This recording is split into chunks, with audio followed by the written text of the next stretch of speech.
5వ అధ్యాయం.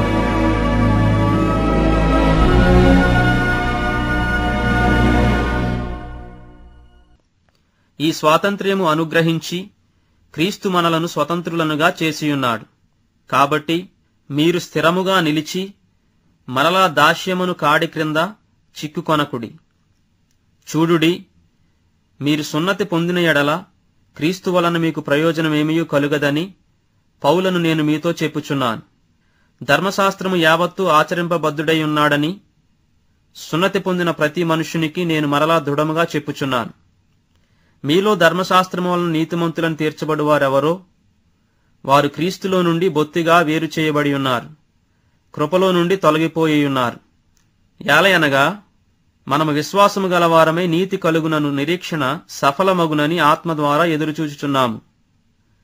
యేసుక్రీస్తునందుండు వారికి సున్నతి పొందుటయందేమీయూ లేదు, పొందకపోవుటయందేమీయూ లేదు గాని ప్రేమ వలన కార్యసాధకమగు విశ్వాసమే ప్రయోజనకరమగును. మీరు బాగుగా పరుగెత్తుచుంటిరి.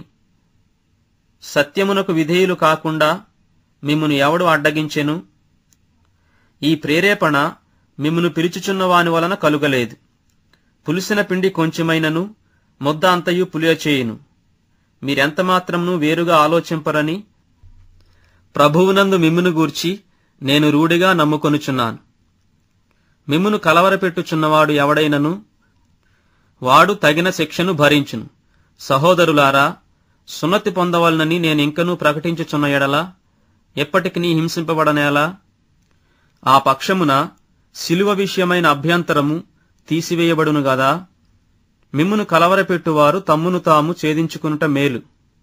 సహోదరులారా, మీరు స్వతంత్రులుగా ఉండుటకు పిలువబడితిరి.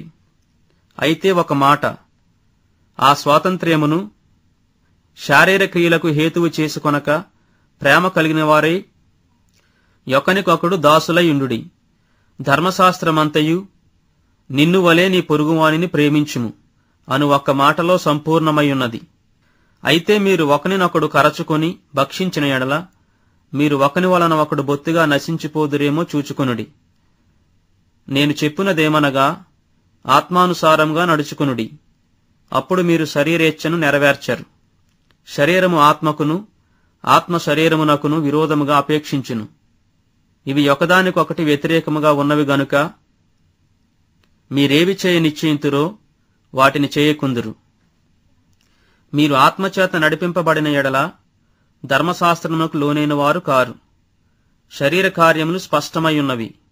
అవేవనగా జారత్వము, అపవిత్రత, కాముకత్వము, విగ్రహారాధన, అభిచారము, ద్వేషములు, కలహము, మత్సరములు, క్రోధములు, కక్షలు, భేదములు, విమతములు, అసూయలు, మత్తతలు, అల్లరితో కూడిన ఆటపాటలు మొదలైనవి. వీటిని గూర్చి నేను మునుపు చెప్పిన ప్రకారము ఇట్టి వాటిని చేయువారు దేవుని రాజ్యంను స్వతంత్రించుకొనరని మీతో స్పష్టముగా చెప్పుచున్నాను. అయితే ఆత్మఫలమేమనగా ప్రేమ, సంతోషము, సమాధానము, దీర్ఘశాంతము, దయాళుత్వము, మంచితనము, విశ్వాసము, సాత్వికము, ఆశానిగ్రహము. ఇట్టి వాటికి విరోధమైన నియమమేదియూ లేదు. క్రీస్తుయేసు సంబంధులు శరీరమును దాని ఇచ్ఛలతోనూ దురాశలతోనూ సిలువ వేసియున్నారు. మనము ఆత్మను అనుసరించి జీవించువారమైతిమా? ఆత్మను అనుసరించి క్రమముగా నడుచుకుందాము. ఒకరినొకరము వివాదమునకు రేపకయు, ఒకరియందొకరము అసూయ పడకయు, వృధాగా అతిశయపడకయు ఉందము.